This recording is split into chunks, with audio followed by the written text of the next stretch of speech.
Okay, so the first step is to number our paragraphs, which I already did, so we're looking at paragraph 5. Number 2 is to identify the speaker, audience, subject, and purpose. The speaker is the superintendent, which was identified in previous paragraphs. The audience is the members of Spring Hill that are looking at the new superintendent and what they have to say. The subject in this paragraph is a list of changes to the district that the superintendent plans to conduct in the next 5 years. And the purpose is to assure people that they are aware of the things that need to be done and that they are willing to change it for the benefit of the city. So the next step is to underline the main arguments, thesis statement, and claims and subclaims. And the main thesis in the main claim in this paragraph is the bottom line that lies ahead will require a series of rearrangements of school configurations. And then we have subclaims, which is the expansions to larger facilities, closures that will de-inventory some of the district's present-day existing buildings, and consolidations to be rolled out more or less about 5 years down the road. The next step is to highlight and label rhetorical devices, we have the first one is our, which is ethos, because by saying our, the superintendent is providing a sense of responsibility on themselves because it's their responsibility, our ability, our responsibility to do this, which is going to make us want to trust them more. The next thing we have underlined is this, which is syntax. Looking at the overall picture of the future, the bottom line that lies ahead is just a really interesting way of saying what we have to do.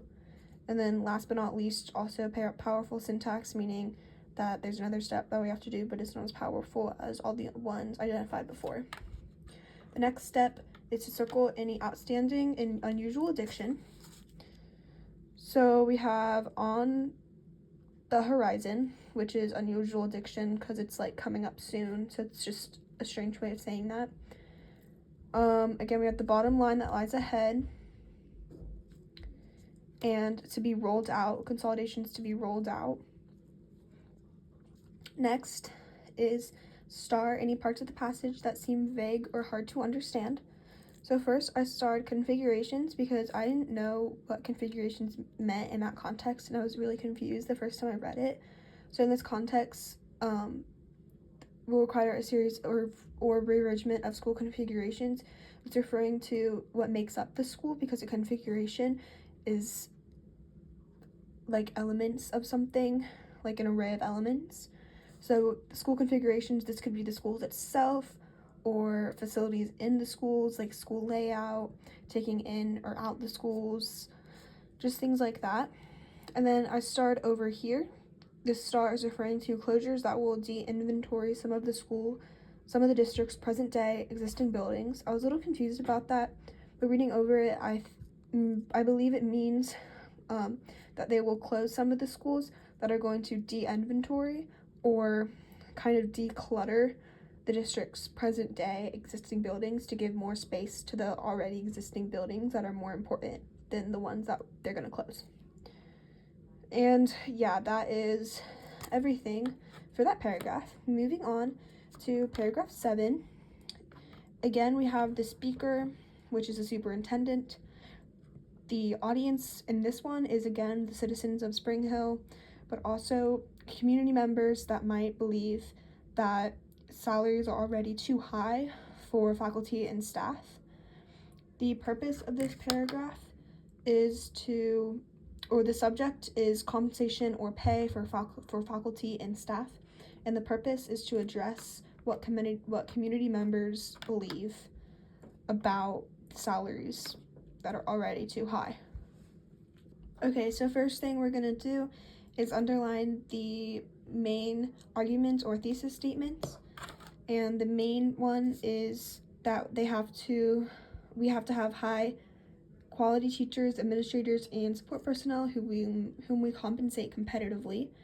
And then it breaks down into saying that some community members don't think that they should have regular pay increases. That's like a subclaim.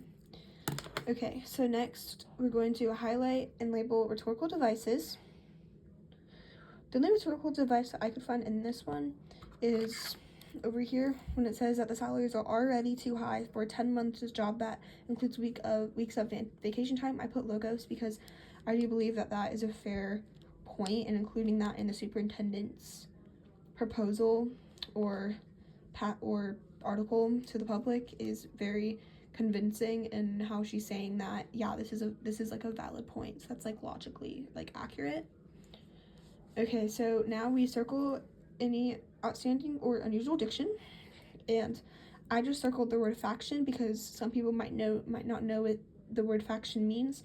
And faction means like a part or a small part of the community, so not all of the community, just a little bit of the community. And then to star the parts of the passage that seem vague and hard to understand, I said compensate competitively because I didn't really know what that meant. I had to look that up. And competitive compensation just means that